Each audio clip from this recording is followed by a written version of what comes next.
Nah,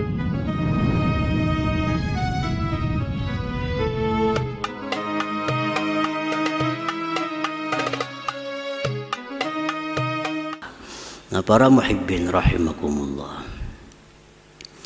para ulama banyak yang mengatakan bahwa Al-Wahhab ini mempunyai berbagai macam khasiat bagi orang-orang yang mengamalkannya.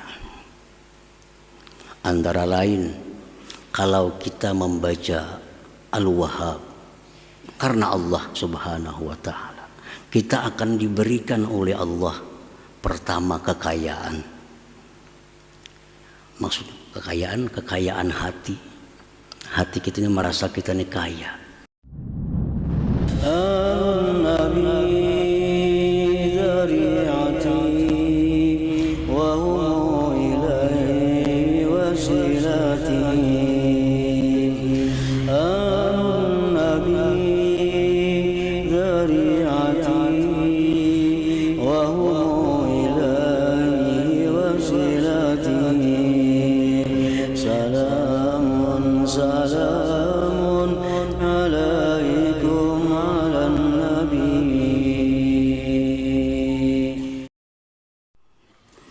Bismillahirrahmanirrahim.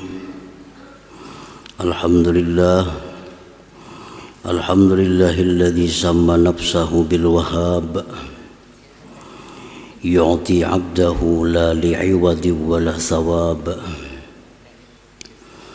Ashhadu an la ilaha illallah wahdahu la syarika lahu at-tawwab. Wa ashhadu anna sayyidana Muhammadan abduhu wa rasuluhul awwab. Allahumma salli wa sallim wa barik ala sayyidina wa maulana Muhammad an-natiqi bil haqqi was shawab, wa ala alihi wa ashabihi wa dhurriyyatihi wa atba'ihi ila yaumil hisab. Amma ba'du. Al-mukarramun wal muhtaramun, ma'asyiral habaib wal ulama, para muhibbin, hadirin hadirat rahimakumullah. Puji syukur selalu kita haturkan kehadirat Allah Subhanahu wa Ta'ala atas limpahan taufik dan hidayah serta inayahnya kepada kita, sehingga kita bisa berkumpul, bertemu di Masjid Bustanul Muhibbin yang dipenuhi dengan berkah dan rahmat ini. Salawat dan salam atas junjungan kita Nabi besar Muhammad sallallahu alaihi wasallam dan seluruh keluarga, para sahabat, zuriat dan pengikut beliau sampai hari kiamat nantinya. Amin ya rabbal alamin. Para muhibbin rahimakumullah, as-sabi'a asyar min asma'illah al-husna al-wahhab. Yang ke-17 dari asma'ul husna, yaitu al-wahhab. Di dalam Al-Quranul Karim ada beberapa disebut nama Allah Al-Wahhab ini. Di antaranya firman Allah Ta'ala, a'udzubillahi minasyaitonir rajim, wa hab lana min ladunka rahmah innaka antal wahhab. Artinya, dan berikan kepada kami dari sisi engkau rahmat, sesungguhnya engkau itu adalah maha pemberi. Jadi rahmat Al-Wahhab itu secara ringkas diartikan dengan maha pemberi, Al-Wahhab.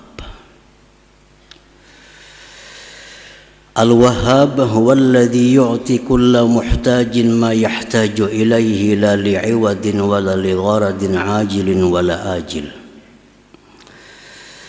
Al-Wahhab itu artinya adalah yang memberi tiap-tiap orang yang berhajat akan sesuatu yang dia hajatkan kepadanya. Dia beri seseorang yang berhajat bukan untuk diganti. Bukan ada tujuan-tujuan, baik di dunia maupun di akhirat nantinya. Jadi itulah makna Al-Wahhab.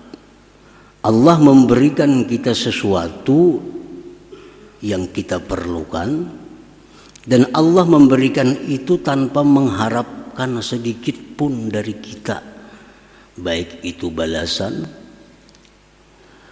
di dunia maupun di akhirat. Jadi semata-mata Allah memberi tanpa ada balasan apa-apa. Paman wahaba walahu fi hibatihi gharadun yanaluhu min sana'in aw mawaddatin aw ghairihima falaysa biwahhab. Barang siapa yang memberi dan baginya pada memberi itu ada tujuan yang akan dicapai, baik pujian atau cinta atau selainnya, maka bukanlah itu Al-Wahhab. Jadi kalau kita memberi sesuatu ada maksud, ada tujuan, baik tujuannya berupa materi atau tujuannya berupa pujian, maka bukanlah itu namanya Al-Wahhab. Jadi Allah memberikan semata-mata sesuatu yang kita perlukan, tanpa ada iming-iming apa, tanpa ada harapan apa-apa kepada kita ini. Para muhibbin rahimakumullah, perkara Allah menyuruh kita untuk takwa, Allah menyuruh kita sembahyang, Allah menyuruh kita sedekah, itu kembali kepada kita manfaatnya, bukan kepada Allah. Jangan sekali-kali berprasangka bahwa Allah itu menyuruh kita sembahyang supaya dia lebih mulia. Jangan sekali-kali berprasangka bahwa Allah itu menyuruh kita berzikir agar dia menjadi lebih tinggi, bukan itu. Allah menyuruh berbagai macam kebaikan kepada kita, manfaatnya itu kembali kepada kita, sedikit pun tidak akan kembali kepada Allah Subhanahu wa ta'ala. Nah, para muhibbin rahimakumullah, sebesar apapun taat kita kepada Allah, kada akan meninggikan kedudukan Allah. Sebesar apapun ibadah kita kepada Allah, kada akan menambah kemuliaan Allah. Sebesar apapun maksiat kita kepada Allah, sebesar apapun ingkar kita kepada Allah, sedikit pun kada akan menurunkan ketinggian derajat Allah Subhanahu wa ta'ala. Jadi perbuatan taat yang disuruh Allah kepada kita untuk kita, untuk kita. Perbuatan maksiat yang dilarang Allah kepada kita itu pun untuk kita. Karena setiap maksiat itu ada mengandung mudarat.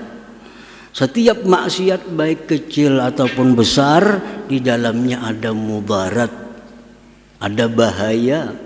Nah, oleh karena itu Allah melarang kita, jangan melakukan ini supaya kita jangan mudarat.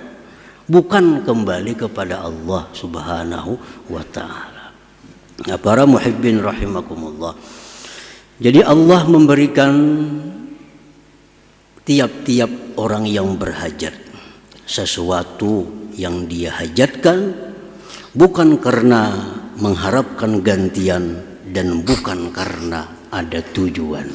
Oleh karena itu Allah dinamakan dengan Al-Wahhab ini.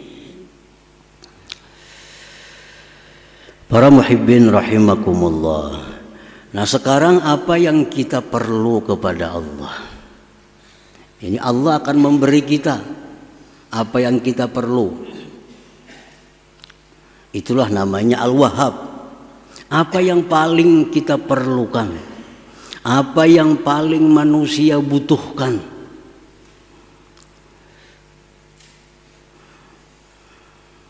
Allah mengajarkan dalam doa pada kitab sucinya Al-Quran, wahab lana min ladunka rahmah innaka antal wahhab. Berikanlah kepada kami dari sisi engkau itu rahmat, bahwa engkau sungguh maha pemberi. Jadi yang paling kita butuhkan, yang paling kita perlukan adalah rahmat Allah subhanahu wa ta'ala. Nah, apa itu pengertian rahmat secara lengkap? Rahmat itu biasa ringkas disebut kasih sayang. Nah, pengertian rahmat itu secara lengkap oleh ulama dijelaskan bahwa yang namanya rahmat itu mencakup 6 perkara. Jadi bila kita minta, ya Allah berikan hamba rahmat, berarti ada 6 yang kita minta. Apabila Allah memberikan kepada kita rahmat, berarti salah satu di antara 6 ini yang Dia berikan kepada kita. Nah, pertama yang disebut rahmat itu husulul iman wat tauhid wal ma'rifah bil qalbi. Hasilnya iman, tauhid, ma'rifat di dalam hati. Itu rahmat. Kita nih bisa beriman kepada Allah, itu dapat rahmat Allah. Kita bisa mentauhidkan Allah, itu kita dapat rahmat Allah.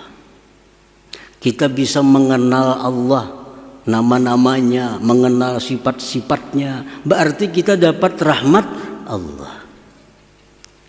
Nah, pertama itu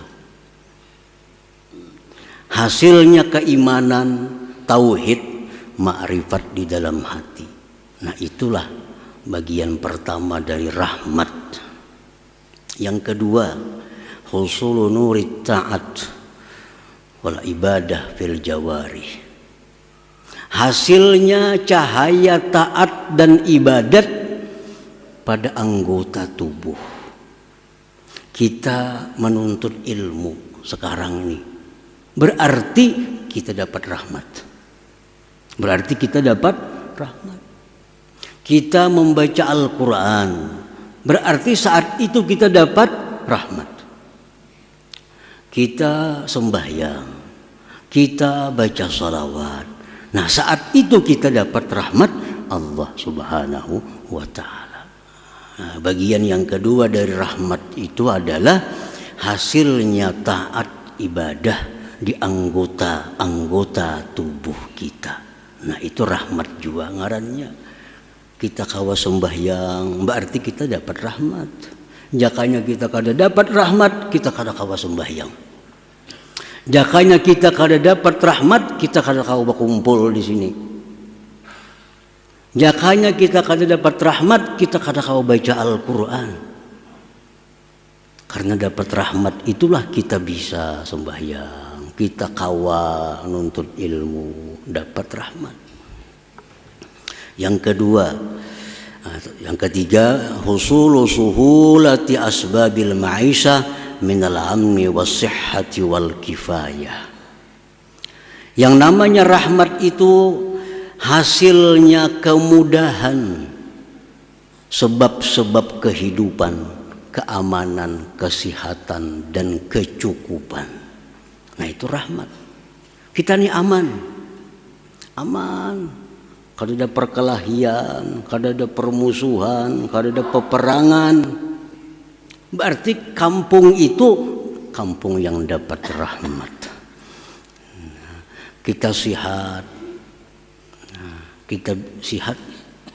kita cukup dalam kehidupan, itu berarti dapat rahmat Allah. Yang keempat, husulu suhulati sakaratil maut. Hasilnya kemudahan waktu sakaratul maut.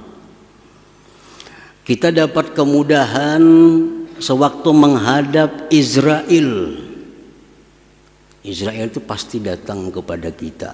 Kita pasti bertamu lawan Israel. Ada yang sulit, ada yang mudah. Nah, kalau kita mati dalam keadaan mudah, berarti dapat rahmat kita. dapat rahmat. Nah, yang kelima, husulu suhulatis su'al fil qabr. Hasilnya kemudahan menjawab munkar nakir di kubur.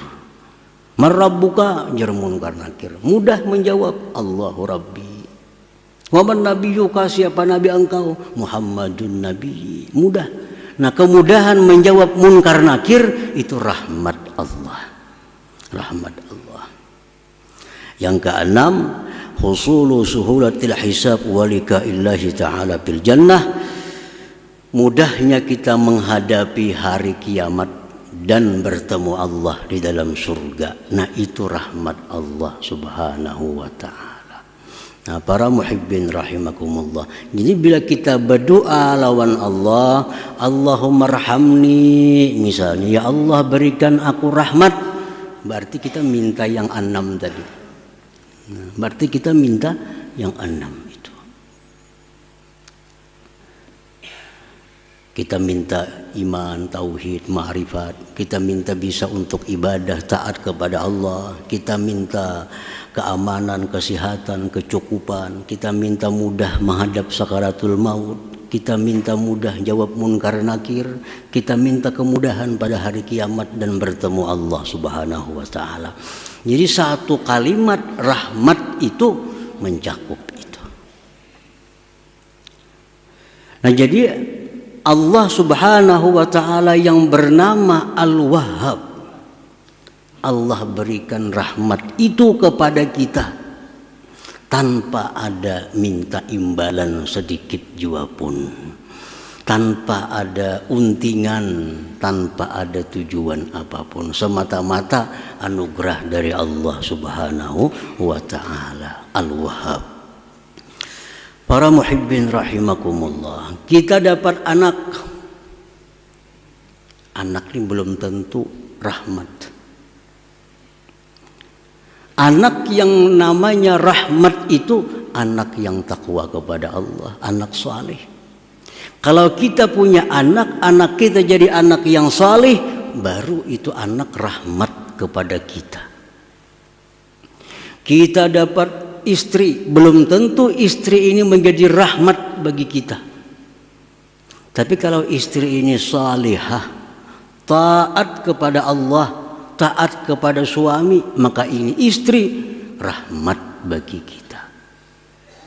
Kita dapat duit, belum tentu duit ini rahmat. Tapi bila duit ini kita gunakan untuk ibadah kepada Allah, maka duit itu namanya rahmat. Pangkat, kedudukan, jabatan, belum tentu ini kedudukan rahmat.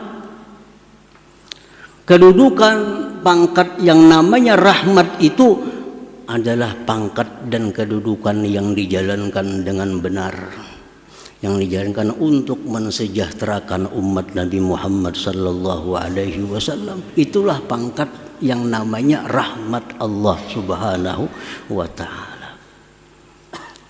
Jadi setiap rezeki dari Allah belum tentu nikmat. Setiap nikmat belum tentu rahmat. Rezeki ini ada yang halal, ada yang haram. Nah, rezeki yang halal disebut nikmat. Nah, nikmat ini bila disyukuri menjadi rahmat. Tapi bila nikmat ini kada disyukuri, maka dia berubah akan menjadi azab kepada kita. Nah, para muhibbin rahimakumullah.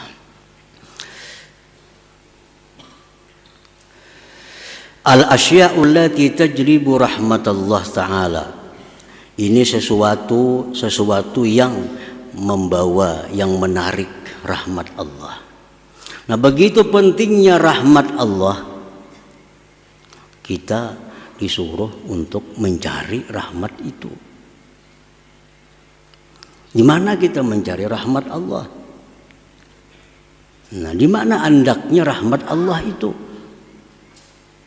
Pertama, kalau kita hendak dapat rahmat Allah itu, satu, doa. Nah, berdoa. Dan doanya pun diajarkan oleh Allah. Doanya pun diajarkan oleh Rasulullah. Rabbana la tuzigh qulubana ba'da idh hadaitana wa hab lana min ladunka rahmatan innaka antal wahhab. Nah, baca aja doa itu memancing datangnya rahmat kepada kita. Dan rahmat ini kata diberikan Allah kepada semua orang. Rahmat ini hanya diberikan Allah kepada orang-orang yang Dia cintai. Orang kafir kada diberi Allah rahmat. Dan kita kada boleh memintakan orang kafir agar dapat rahmat. Kada boleh. Ada orang kafir, mudahannya diberi rahmat, kita nang berdosa. Doa untuk orang kafir itu hanya satu. Ya Allah, berikan dia hidayah kepada jalan yang benar. Allahumma hdih ila siratil mustaqim. Kita melihat orang kafir, melihat orang musyrik, doakan agar mereka dapat hidayah, petunjuk dari Allah. Jangan didoakan dapat rahmat. Karena rahmat itu Allah kadang akan memberi kepada orang kafir. Rahmat hanya diberi kepada orang-orang yang dicintai oleh Allah Subhanahu wa ta'ala. Satu doa tadi. Nah, biasakan berdoa minta rahmat. Bisa dengan doa tadi, atau Allahumma arhamni, ya Allah berikan aku rahmat. Irhamni itu artinya berikan aku rahmat.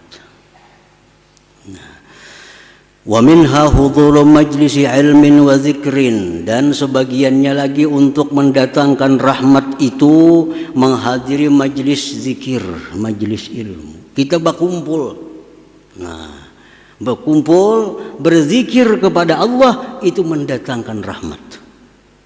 Baik zikirnya berupa menyebut lafzul jalalah atau zikirnya itu membahas tentang hukum-hukum Allah. Kita dudukan bertiga, berempat, 10, 20 orang, kita berzikir. Baik zikir salawat, Quran, atau kita membaca kitab-kitab yang membahas tentang halal haram. Nah, itu datang rahmat Allah kepada kita, turun rahmat Allah kepada kita. Rasulullah SAW bersabda, la yaq'udu qaumun yazkuruna Allah azza wa jalla illa haffathumul malaika wa ghashiyatuhumur rahmah wa unzilat alaihimus sakinah wa zakarahumullah fi man indah, rawahu Muslim. Tidak duduk sekelompok orang berzikir kepada Allah, melainkan meliputi akan mereka itu oleh malaikat. Nah, malaikat ini bertumpang-tumpang sampai ke atas langit. Ini malaikat melindungi orang nang zikir kepada Allah nih, bertumpang berlapis-lapis sampai ke atas langit. Wa ghasyiyatuhumur rahmah, dan meliputi akan mereka itu orang yang berzikir rahmat Allah. Nah, orang ini diliputi oleh rahmat Allah dan diturunkan atas mereka ketenteraman, dan mereka disebut-sebut Allah di sisi para malaikatnya. Jadi hadir ke majelis ilmu, hadir ke majelis ta'lim itu adalah menarik rahmat Allah. Nah, yang ketiga, ziaratus salihin, ziarah kepada orang saleh. Ziarah bailang, baik yang diilang ini masih hidup atau yang diilang ini sudah dikubur. Kita ke kubur orang saleh, kita bailang ke rumah orang saleh, kita bertemu mereka, itu kita dapat rahmat Allah Subhanahu wa ta'ala. Walaupun kita diam, kada berpandir apa-apa, duduk, nah, sudah dapat rahmat Allah. Nah, Imam Sufyan ibn Uyainah mengatakan, inda zikris salihin tanzilur rahmah. Ketika kita menyebut nama orang saleh, kita dapat turun rahmat Allah Subhanahu wa ta'ala. Nah, kita sebut nama Nabi misalnya, nah, kita sebut nama-nama sahabat, kita sebut nama-nama para imam, nah, kita sebut nama-nama para aulia, kita dituruni oleh rahmat Allah Subhanahu wa ta'ala.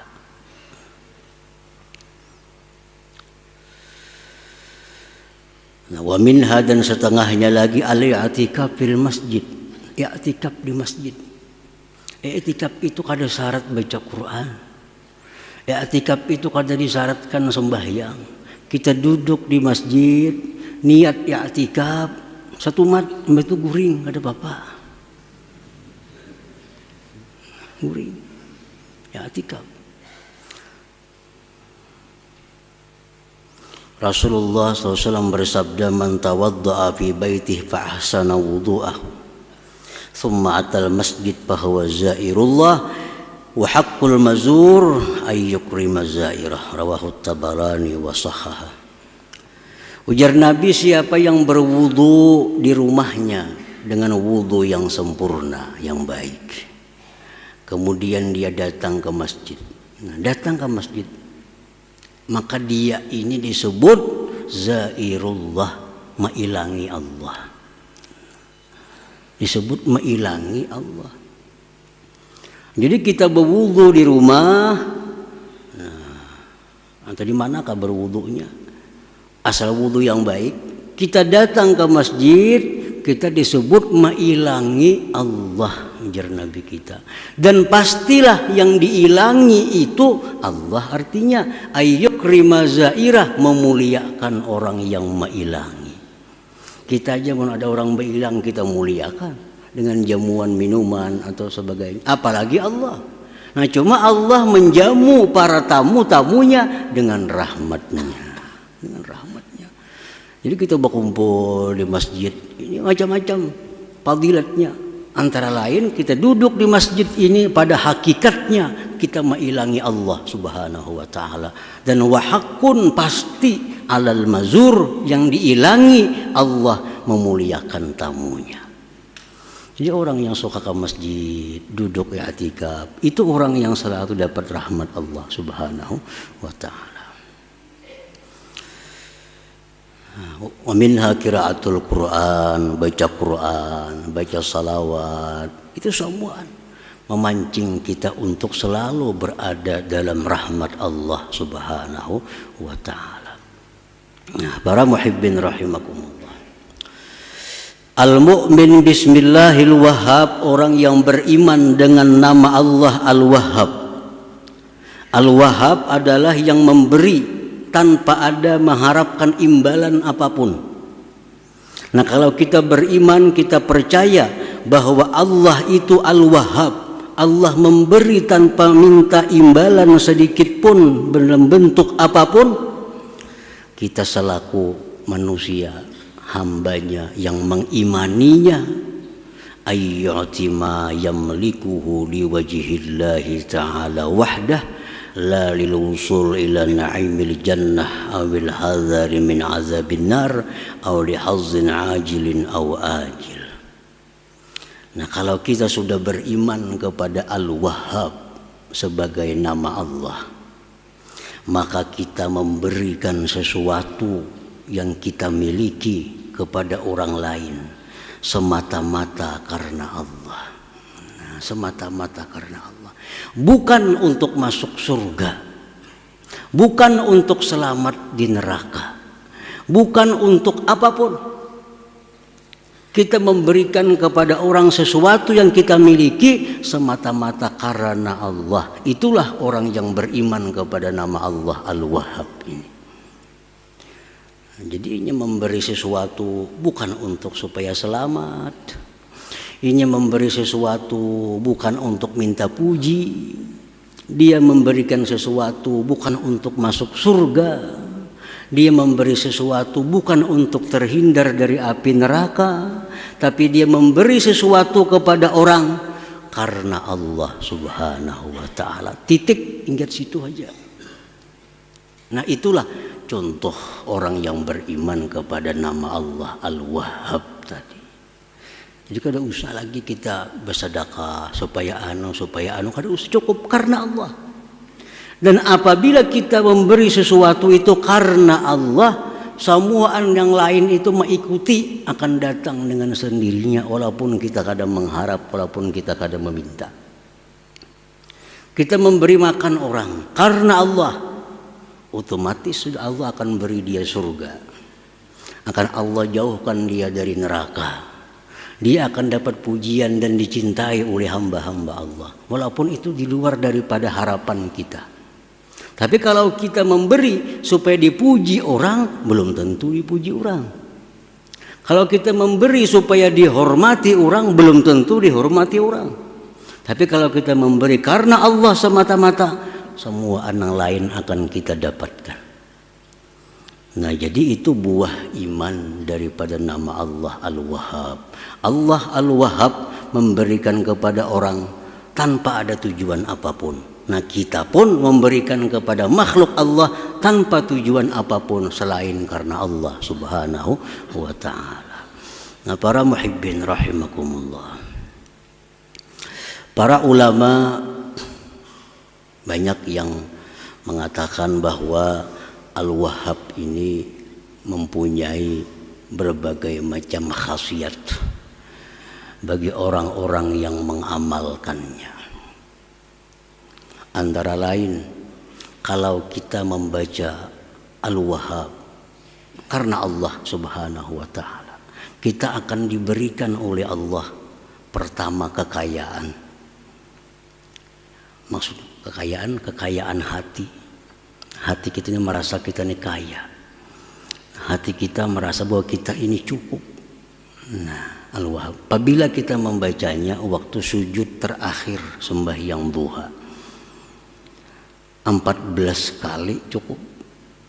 Jadi sembahyang duha 2 rakaat misalnya, sujud terakhirnya kena ya Wahhab, ya Wahhab, ya Wahhab 14 kali. Diamalkan. Nah, artinya diamalkan tuh hari-hari. Nah, itu orang diamalkan. Namun sesekali banu kadang banu itu lain mengamalkan orangnya. Ini diamalkan hari-hari. Nah, Allah akan berikan kita dengan namanya Al-Wahhab itu satu kekayaan. Setidak-tidaknya kaya hati. Nah, kaya hati. Nah, itu sudah dianggap mujarab oleh para ulama. Artinya kada seekong berdua ulama yang mengatakan itu mujarab. Kalau kita sembahyang duha, sujud terakhir, subhana rabbiyal a'la 3 kali, nah ya Wahhab, ya Wahhab 14 kali tiap hari. Nah, kita akan diberi Allah itu. Itu antara lain daripada fadilatnya Al-Wahhab itu. Nah, kemudian lagi para ulama juga mengatakan kalau kita membaca doa ini 7 kali setiap sembahyang fardu, Rabbana la tuzigh qulubana ba'da idh hadaitana wa hab lana min ladunka rahmah innaka antal wahhab. Kita akan dijaga oleh Allah. Dijaga dari apa? Dari ikut aliran-aliran yang sesat, sehingga sampai mati kita mengikuti aliran yang lurus, jalan yang lurus. Rabbana la tuzigh qulubana, wahai Tuhan kami, jangan kau condongkan hati kami, ba'da idh hadaitana, sesudah engkau beri kami hidayah. Wa hab lana min ladunka rahmah, berikan bagi kami rahmat dari sisi engkau, innaka antal wahhab. Baca 7 kali mbah sembahyang. Mengkada kawa kalimah waktunya barang mbah maghrib mbah subuh. Baca 7 kali supaya kita bisa selamat dari tergoda dengan aliran-aliran yang sesat. Karena aliran dalam Islam ini banyak macam-macam aliran. Ada aliran yang kada bersembahyangan, ada aliran yang macam-macam. Nah, supaya jangan tergoda hati aliran yang kada jelas, yang bukan diajarkan Rasulullah, nah amalkan ini. Rabbana la tuzigh qulubana ba'da idh hadaitana wa hab lana min ladunka rahmah innaka antal wahhab. Nah, insyaallah kita akan dibimbing sampai akhir hayat kita berada di jalan yang diridhai oleh Allah Subhanahu wa taala. Amin ya rabbal alamin. لحضرة النبي صلى الله عليه وسلم الفاتحة. إياك نعبد وإياك نستعين صراط المستقيم.